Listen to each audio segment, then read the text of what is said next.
નમસ્કાર, તમે જોઈ રહ્યા છો મંતવ્ય ન્યૂઝ અને સીધા સંવાદ સાથે હું આપની સાથે મહેન્દ્ર। સીધા સંવાદમાં આજે એક એવા વિષય પર સંવાદ કરવો છે જ્યાં આસ્થા અને કાયદો સામસામે આવીને ઊભા છે।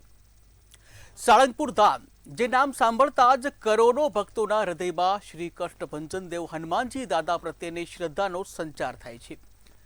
તાજેતરમાં મંદિર ટ્રસ્ટ દ્વારા દાદાના દિવ્ય સ્વરૂપો અને ભવ્ય પ્રતિમા કિંગ ઓફ સાળંગપુરના કોપીરાઇટ અને ટ્રેડમાર્ક મેળવીને તેને હનુમાનજીના ચરણોમાં અર્પણ કરાયા છે।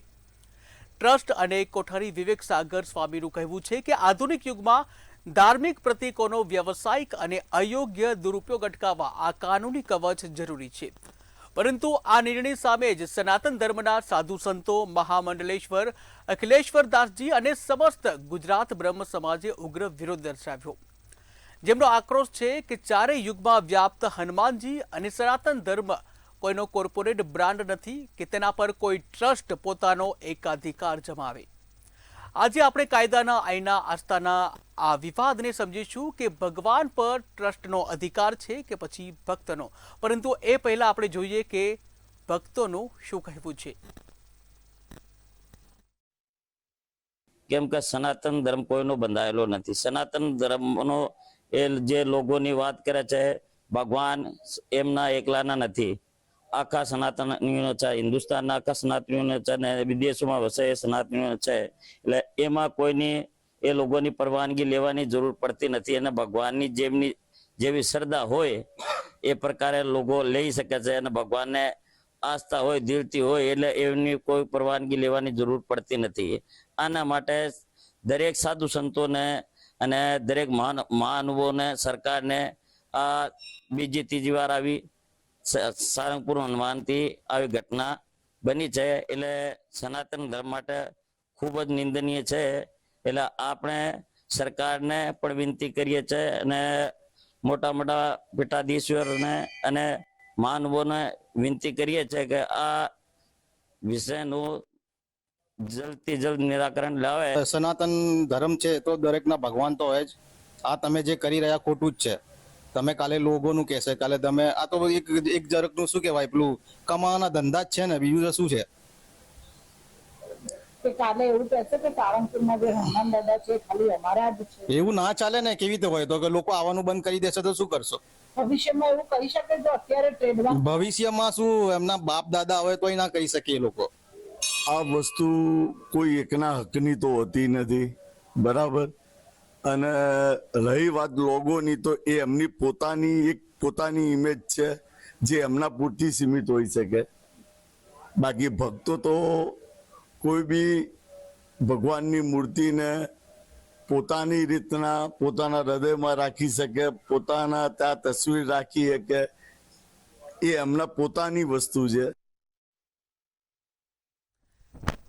ત્યારે ગુજરાતનું સુપ્રસિદ્ધ યાત્રાધામ સાળંગપુર ધામ માત્ર એક મંદિર જ નહીં પરંતુ દેશ વિદેશના કરોડો ભક્તોની અતૂટ શ્રદ્ધા, આસ્થા અને ભક્તિનું એક પવિત્ર કેન્દ્ર છે। શ્રી કષ્ટભંજન દેવ હનુમાનજી દાદાના વિવિધ દિવ્ય સ્વરૂપો, તેમની અનન્ય ઓળખ અને સાળંગપુર ધામ સાથે સંકળાયેલી આધ્યાત્મિક વિશિષ્ટતાઓ છે। આ વિશિષ્ટતાઓને ભાવિ પેઢીઓ સુધી અકબંધ અને સુરક્ષિત રાખવાના શુભ હેતુથી એક અત્યંત મહત્વનો અને ઐતિહાસિક નિર્ણય લેવામાં આવ્યો છે, જ્યાં મંદિર પ્રશાસન દ્વારા હનુમાનજી દાદાના દિવ્ય સ્વરૂપો અને કલાત્મક કૃતિઓ માટે વિવિધ બૌદ્ધિક સંપત્તિ એટલે કે ઇન્ટેલેક્ચ્યુઅલ પ્રોપર્ટીના હકોની કાયદેસર નોંધણીઓ પ્રાપ્ત કરવામાં આવી છે। ત્યારે દાદાના ચરણોમાં આ પ્રમાણપત્રો છે સમર્પિત કરવામાં આવ્યા। આ વિશેષ કાનૂની પ્રક્રિયા અંતર્ગત શ્રી કષ્ટભંજન દેવ હનુમાનજી દાદાના વિવિધ દિવ્ય સ્વરૂપો, વિશિષ્ટ ચિત્રાત્મક અભિવ્યક્તિઓ, સર્જનાત્મક કૃતિઓ અને ભક્તોમાં અત્યંત લોકપ્રિય બનેલી ઓળખરૂપ કિંગ ઓફ સાળંગપુર સહિતના વિવિધ કોપીરાઇટ અને અન્ય બૌદ્ધિક સંપત્તિના જે હકોની નોંધણીઓ સફળતાપૂર્વક મેળવી લેવામાં આવી છે। ત્યારે આ કાનૂની સંરક્ષણ મેળવવાનો મુખ્ય હેતુ પવિત્ર ધામની આગવી ઓળખ, ગૌરવ અને આધ્યાત્મિક વારસાનું અનધિકૃત ઉપયોગથી સંરક્ષણ કરવાનો હતો। ત્યારે આ આધ્યાત્મિક અવસરે પ્રાપ્ત થયેલા તમામ કાયદેસરના પ્રમાણપત્રો આજે પૂર્ણ ભાવપૂર્વક હનુમાનજી દાદાના પવિત્ર ચરણોમાં અર્પણ કરીને ધન્યતા અનુભવવામાં આવી હતી। ત્યારે જે આધુનિક કાયદા પ્રમાણે ધાર્મિક ધરોહરનું રક્ષણ જે આપવામાં આવ્યું છે, ત્યારે આ જટિલ અને મહત્વપૂર્ણ કાનૂની પ્રક્રિયાને દેશની જે કહી શકાય કે સમગ્ર દેશમાં જે હનુમાન દાદા છે તેઓનું નામ પ્રચલિત છે, ત્યારે આ બૌદ્ધિક સંપદા એટલે કે ઇન્ટેલેક્ચ્યુઅલ પ્રોપર્ટી હેઠળ કવચ આપવામાં આવ્યું છે। ત્યારે આ પ્રસંગે મંદિરના કોઠારી વિવેક સાગર સ્વામીજીએ જણાવ્યું હતું કે ભારતની સુપ્રસિદ્ધ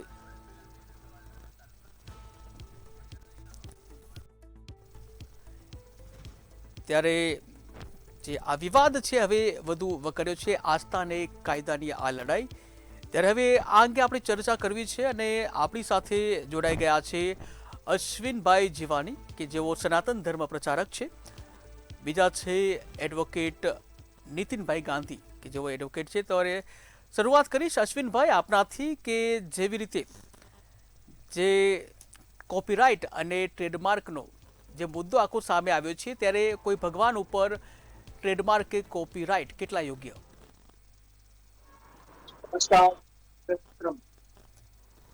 हेलो हाँ जी जी अश्विनભાઈ અવાજ આવી રહ્યો છે આપનો।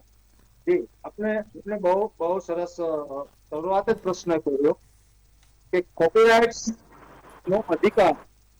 હવે જ્યારે કોપીરાઇટ શબ્દ આવે છે ત્યારે ભારતના બંધારણીય રીતે કોઈ પણ કોપી કરવી એ એની પ્રોડક્ટની કોપી કરી શકાય। જ્યારે આ સંપ્રદાય તો ભગવાનને જ કોપી બનાવી દીધી, એટલે ભગવાન ઉપર જયારે કોઈ કોપીરાઇટ ના રાઇટ લાગુ કરવામાં આવે અથવા તો કોપીરાઇટ માંગવામાં આવે તો એ ખરેખર સનાતન ધર્મના એક પ્રચારક તરીકે અને એક ભારતના સનાતન નાગરિક તરીકે ખૂબ હૃદયના દુઃખ સાથે આપણી સાથે આ ચર્ચા કરી રહ્યો છું, બહુ હોશો હવાસમાં ચર્ચા કરી રહ્યો છું કે જો ભગવાનના કોપીરાઇટ લેવાના શરૂ થઈ જશે અને ભગવાન એ કોપીરાઇટ્સમાં જ સમાવી લેવામાં આવશે તો ભગવાનની વિરાટતા શું હશે, એનું ઐશ્વર્ય શું હશે? અને જ્યારે ખાસ તો આપના માધ્યમથી એ કહેવા માંગુ છું કે હનુમાનજીની જે મૂર્તિ છે અને એની સાથેના જે પોર્ટ્રેટ ત્યાં મૂકેલા છે સાળંગપુર હનુમાન મંદિરની અંદર, એમને કોપીરાઇટ લીધા છે। હવે મારે આપના દ્વારા એમને પૂછવું છે એ કહેવાતા સાધુઓને મારે પૂછવું છે કે તમે કયા ભગવાનને રિલેટેડ તમે કોપી માંગી રહ્યા છો અને ભગવાન શબ્દની કોપી તમે માંગી રહ્યા છો? મૂર્તિની કોપી માની લો કે કોઈ કલાકાર પોતાની કોઈ કૃતિ બનાવે છે યા તો કોઈ પ્રોડક્શનકાર પોતાની કોઈ પ્રોડક્ટ બનાવે છે તો એ પ્રોડક્ટનો બીજો કોપી ન કરી શકે એના માટે થઈને કોપીરાઇટના ભારતના કાયદાઓ મુજબ એને મંજૂરી આપવામાં આવે છે। પરંતુ તમે સનાતન ધર્મના એક સંપ્રદાય તરીકે જે ભગવાન આદિ શંકરાચાર્ય દ્વારા રામાનંદાચાર્યજીએ જયારે સંપ્રદાયની સ્થાપના કરવામાં માંડી અને એમના કહેવાતા ભગવાન જે ઘનશ્યામ પાંડેજી છે એમને એક સંપ્રદાયની સ્થાપના કરી અને સંપ્રદાયના મૂળ પંચ દેવતાઓ આપણા શિવ, રામ, કૃષ્ણ, ગણપતિ અને હનુમાન અને મા દુર્ગા આ પંચ દેવતાઓની પૂજા અને ભગવાન કૃષ્ણને જયારે ઈષ્ટ માનવામાં આવ્યા છે અને એના દ્વારા એ સ્થાપિત કરવામાં આવેલો સંપ્રદાય છે, એ સંપ્રદાય આજે ક્યાં જઈને ઉભો છે? એ સંપ્રદાય હવે શું સાબિત કરવા માંગે છે કે ભગવાનના કોપીરાઇટ હોઈ શકે? એ મારે ખેદ સાથે આપને કહેવું છે કે ભગવાન કોઈ દિવસ કોઈના કોપીરાઇટની અંદર એ ફ્રેમમાં સમાઈ શકે ખરા? એ ઈશ્વરની કોપી લઈને વેચવા માટે એક વેપાર કરવા માટે તમે નીકળી પડ્યા છો। અને હનુમાનજીની અને એ તો અખંડ બ્રહ્મચર્યની મૂર્તિ, વિરાટ વ્યક્તિત્વ એવા ભગવાન રામચંદ્રજીના મમ પ્રિય ભરત સમ ભાઈ શબ્દ જયારે રામચંદ્રજી વાપરે છે એવી વિરાટ વ્યક્તિત્વના એક સ્ટેચ્યુ એટલે કે એક મૂર્તિ બનાવીને એ મૂર્તિના તમે કોપીરાઇટ લઈ રહ્યા છો। અને આ કોપીરાઇટ મારી દ્રષ્ટિએ એ સદંતર સનાતન ધર્મને તોડવાનો પ્રયાસ થઈ રહ્યો છે। એ સનાતન ધર્મને આ લોકો સમજી જ નથી શકતા। આદિ શંકરાચાર્યજીએ જે આપણને એકો મેહુ એ શબ્દ આપ્યો છે અને 4 વેદની સ્થાપના કરીને 4 પીઠની શંકરાચાર્યજીએ આપી છે અને આપણા વેદ અને ઉપનિષદો જે રીતે આપણને માર્ગદર્શન કરી રહ્યા છે, સનાતન ધર્મને ચલાવી રહ્યા છે, એ સનાતન ધર્મને તોડવાનું કામ એક સનાતનના સંપ્રદાય બનીને તમે કરી રહ્યા છો. બિલકુલ. અને દર 2-3 મહિને 4 મહિને કોકને કોક તમારો સાધુ, કોકને કોક તમારો સંન્યાસી, એક ક્યારેક ગણપતિને ઘનશ્યામજીનો માથિયાભાઈ બતાવી રહ્યા છે, ભગવાન શિવને તેમના દાસ બનાવી રહ્યા છે, ભગવાન ગણપતિને માથિયાભાઈ બનાવી રહ્યા છે. આ જી, શું અશ્વિન. તમે કરી રહ્યા છો? સનાતન ધર્મની સાથે તમે કઈ પ્રકારની ખેલ કરી રહ્યા છો?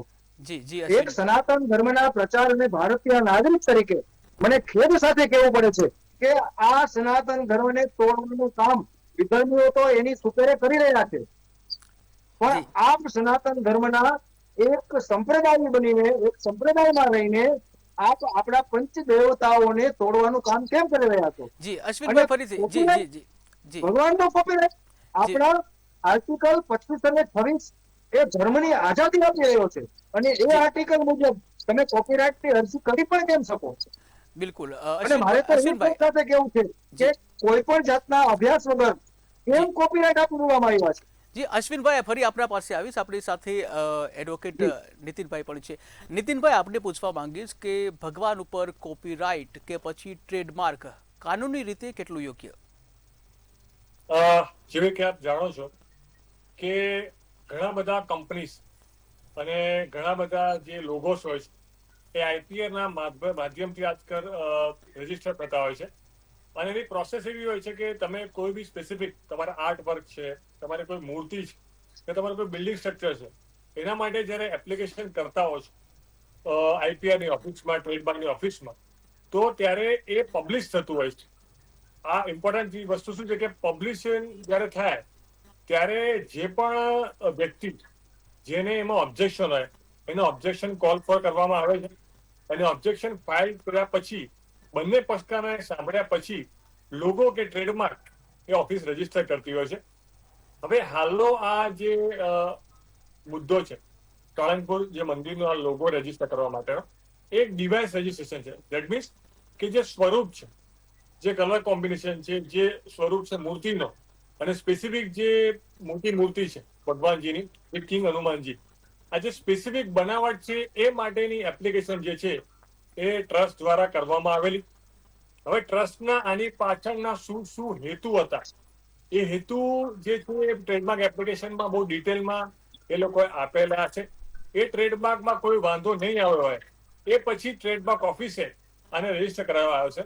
કારણ કે જો આપ જુઓ તો હોકો છે, ઓનેસ્ટ છે, એ સ્પેસિફિક આપ જોશો કે દૂરથી તમને હોકો શબ્દ નહીં દેખાય, પરંતુ હોકોનો જે લોગો છે એ જોઈને લોકો એમાં એટ્રેક્ટ થઈ જાય છે અને પછી ત્યાં પહોંચી જાય છે.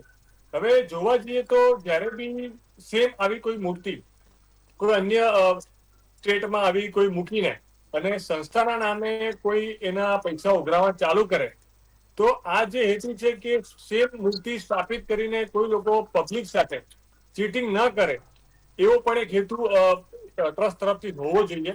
કારણ કે સ્પેસિફિક આપણે જોવા જઈએ તો ઘણા બધા લોકો આજકાલ સાયબર ક્રાઇમ વધી ગયા છે, તો ઓનલાઈન મંદિરના નામથી લિંકો આવે છે અને પબ્લિકની ધાર્મિક લાગણી સાથે ખિલવાડ કરતા લોકો શું કરે છે, સાયબર ક્રાઇમ ભગવાન મંદિરના નામથી મોકલાવે છે સ્પેસિફિક સેમ આવા ટાઈપના. તો એક પ્રોટેક્શન માટે કદાચ આ પગલું ટ્રસ્ટે લીધેલો હોવો જોઈએ.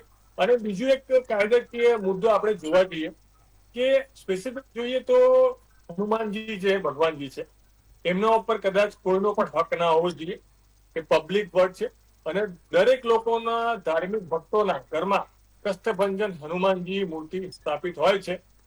તો સ્પેસિફિક જો કોઈ બી વ્યક્તિને આ અંગે જો વાંધો હોય તો આઈપીઆઈ ની કલમ 9B મુજબ એ વાંધો ફાઇલ કરી શકે છે.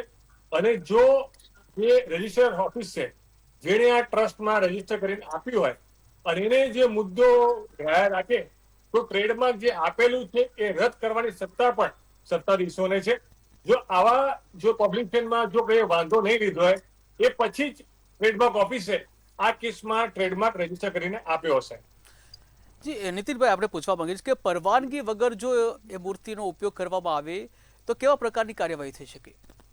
જો આ સ્પેસિફિક જે ટ્રેડમાર્ક છે એ સ્પેસિફિક જે મૂર્તિની સ્થાપના કરેલી છે, એક્ઝેક્ટ એ ટાઈપના સિમિલર એ ટાઈપના સ્પેસિફિક કલર હોય, જે હાથમાં ગદા છે એનો કલર હોય, ભગવાનની જે કોમ્બિનેશન જે જે નાની નાની મૂર્તિઓ મૂકેલી છે, આ સ્પેસિફિક જો લોકોને સેમ આઈડિયા સાથે જોડવા માટે અને મિસગાઈડ કરવા માટે જો કોઈ એક્શન, કોઈ પ્લાનિંગ કરતું હોય કે સ્થાપના કરી, તો એ એમની જે કમર્શિયલ જે લોકો ઉપયોગ કરવાનો છે એને સ્ટોપ કરવા માટેનો આ એક હેતુ હોઈ શકે છે. બિલકુલ. અશ્વિનભાઈ, આપણે પૂછવા માંગીશ કે જેવી રીતે મંદિરના કોઠારી વિવેક સાગર સ્વામીએ કહ્યું છે કે ભારતની સમૃદ્ધિ, આધ્યાત્મિક, સાંસ્કૃતિક અને ધાર્મિક ધરોહરને આધુનિક બૌદ્ધિક સંપદા કાયદા દ્વારા સુરક્ષિત કરવી એ વર્તમાનની જરૂરિયાત છે. આ કેટલું યોગ્ય લાગે છે? આ એકદમ વાહિયાતમાં વાહિયાત એનો જવાબ છે કે ભારતીય સંસ્કૃતિ મુજબ ભારતના સનાતન ધર્મના દેવી દેવતાઓના અપમાન કરીને તમે કોપીરાઇટ્સ લઈને એને સુરક્ષિત કરવા માંગો છો. એટલે એવું કહેવા માંગો છો ને એવું સાબિત કરવા માંગો છો કે તમારો એક જ સંપ્રદાય જે છે એ સંપ્રદાય જ ભગવાનનું રક્ષણ કરી શકશે, એ જ સંપ્રદાય સનાતન ધર્મને બચાવી શકશે. તમે તો સનાતન ધર્મને તોડવા બેઠા છો અને સનાતન ધર્મને બચાવવાની વાતો તમારા મોઢે સારી નથી લાગતી, શોભતી નથી તમને આ સનાતન ધર્મને બચાવવાના શબ્દોની વાતો. આવા લુલા શબ્દો બચાવી, આવા લુલા શબ્દો વાપરીને તમે સનાતન ધર્મને તોડવાનું કામ કરી રહ્યા છો અને ઉપરથી સનાતન ધર્મના સંતો, સનાતન ધર્મના ભગવાનો ઉપર આક્ષેપ કરો છો અને સેવકોને ભગવાન ઉપર, એના ભગવાનના સેવકોને, માનવ જાત ઉપર તમે આ તો માનવ જાતનું અપમાન કરી રહ્યા છો. તમે સુરક્ષિત, તમે કયો શબ્દ વાપરો છો? તો ઈશ્વરને તમે સુરક્ષિત કરી શકશો? ઈશ્વર સુરક્ષિત નથી.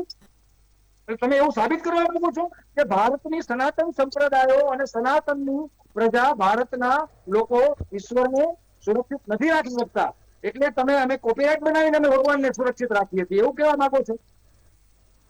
તમે દરેક સંપ્રદાયો દ્વારા, તમારા સંપ્રદાય દ્વારા ખાસ કરીને સ્પેસિફાઈડ આપને આજ કહી રહ્યો છું આપના માધ્યમથી કે તમારા સ્વામિનારાયણ સંપ્રદાય દ્વારા ભગવાનના નામ પણ ચોરી લેવામાં આવ્યા છે. સ્વામી શબ્દ છે એ ભગવાન વિષ્ણુ માટેનો શબ્દ છે, નારાયણ શબ્દ છે ભગવાન વિષ્ણુ માટેનો શબ્દ છે. સ્વામી અને નારાયણ ભેગા કરી અને સ્વામિનારાયણ ઘનશ્યામ પાંડેજીને હું આદર સાથે વંદન કરું છું કે એવો એક સમાજ સુધારક તરીકે, એક સાધુ તરીકે, એક સંત તરીકે અને આજે પણ સ્વીકારીએ છીએ.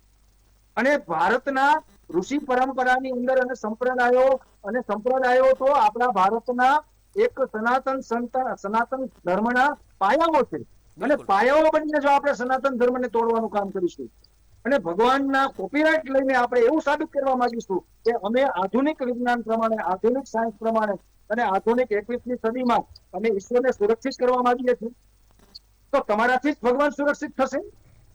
બાકીના ભારતના તમામ ધર્મ સંપ્રદાયો, આચાર્યો, ધર્મના સ્થાપકો, ધર્મના રક્ષકો, સાધુ સંતો, મહંતો, મહામંડલેશ્વરો, એવો શું ભગવાનને સુરક્ષિત નહીં રાખી શકે એવું તમે સાબિત કરવા માંગો છો?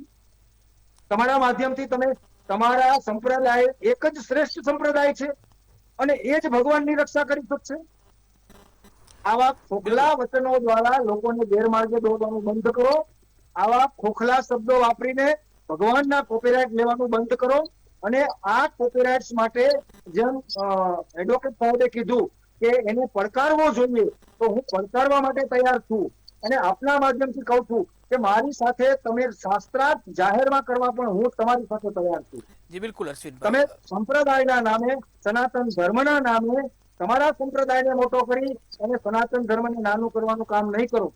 તમે ઉપનિષદોના ખોટા શ્લોકના અર્થઘટન કરીને, તમારા શાસ્ત્રોના સર્જન કરીને, તમારા પુસ્તકોની અંદર ભગવાનને નાના બતાવીને, ઘનશ્યામ પાંડેને મોટા બતાવીને તમે આવું સાબિત ધીમે ધીમે કરી રહ્યા છો, કરતા આવો છો.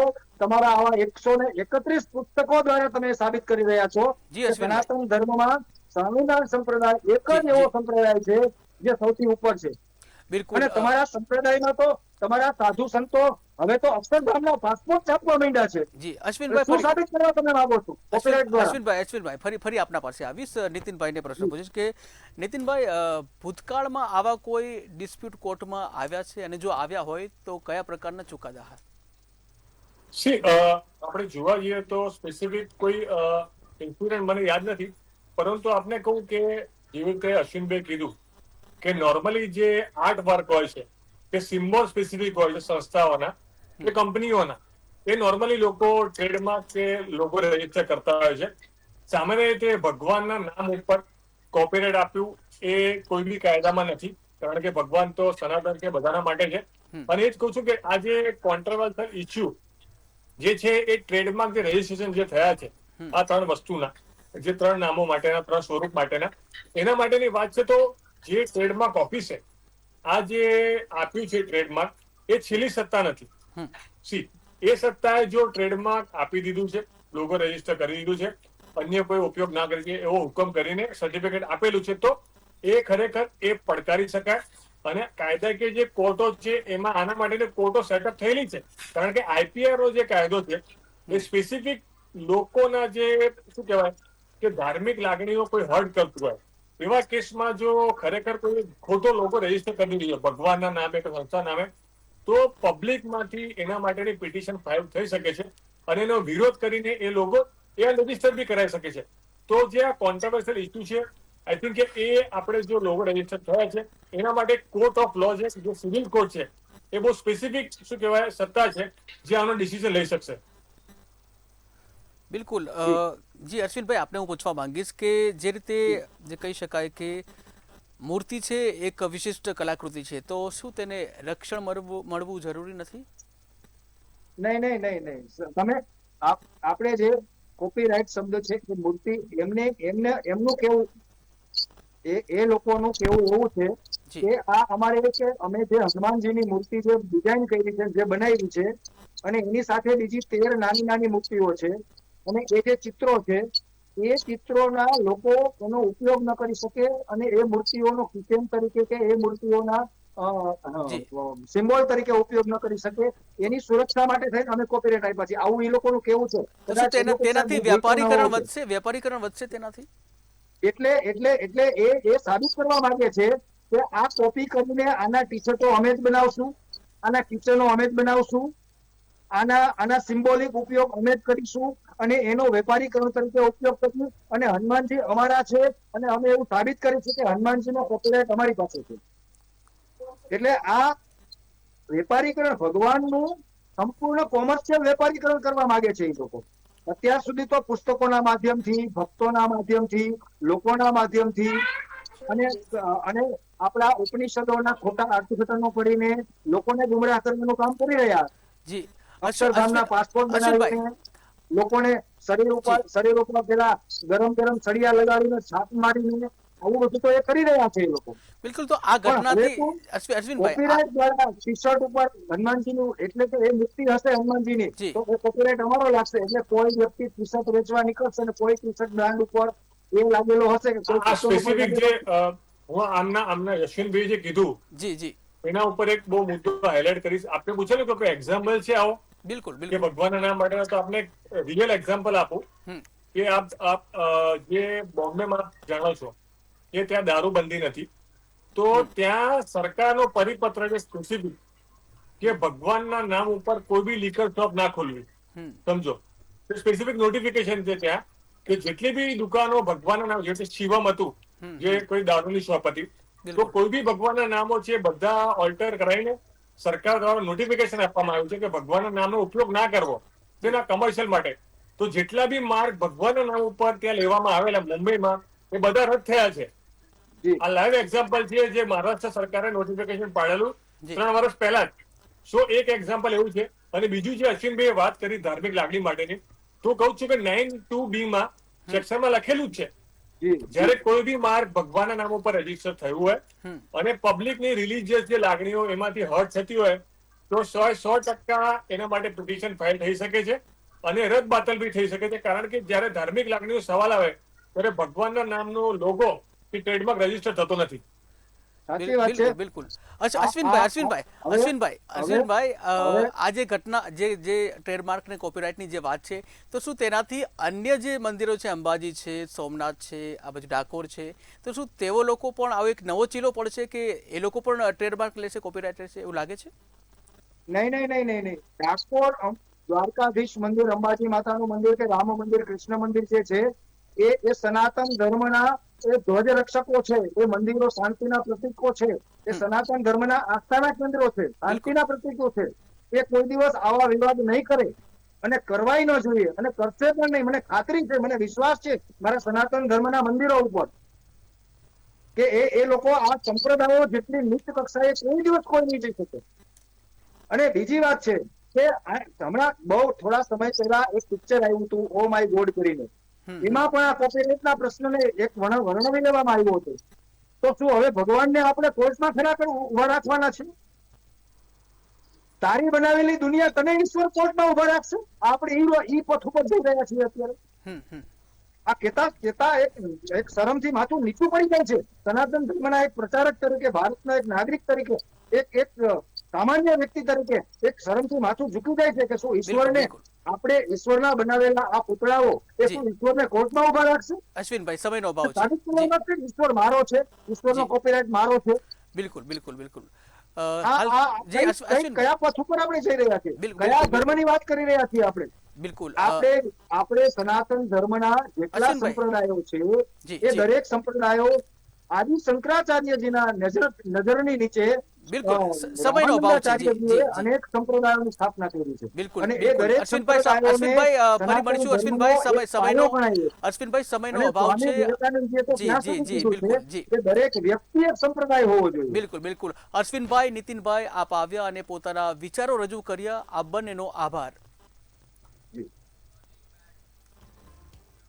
તો કોઈ પણ ધાર્મિક વિવાદનો ઉકેલ કાયદાની કલમો કે પછી કોર્ટના ચોપડાથી નહીં, પરંતુ સનાતનની સંસ્કૃતિની ઉદારતા અને પરસ્પર સંવાદથી જ આવી શકે છે. મંદિર ટ્રસ્ટનો હેતુ જો દુરુપયોગ રોકવાનો હોય તો સામે પક્ષે સાધુ સંતોની ચિંતા પણ વ્યાજબી છે કે ભગવાન પર કોઈનો એકાધિકાર ન હોવો જોઈએ. આશા રાખીએ કે આસ્થાની પવિત્રતા અને વ્યવસ્થા વચ્ચે એવું સંતુલન બને જેથી દાદાનો આ દિવ્ય વારસો વિવાદોથી પર રહી અકબંધ રહે. ફરી મળીશું નવા ટોપિક સાથે. મને રજા આપો. નમસ્કાર.